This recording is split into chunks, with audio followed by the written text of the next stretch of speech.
A man walks into a pet shop and sees a parrot with a sign. Speaks 5 languages.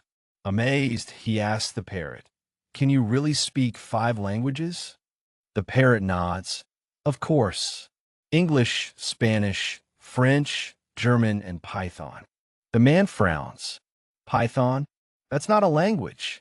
The parrot tilts its head. "Tell that to programmers." The man laughs. "All right, how much?"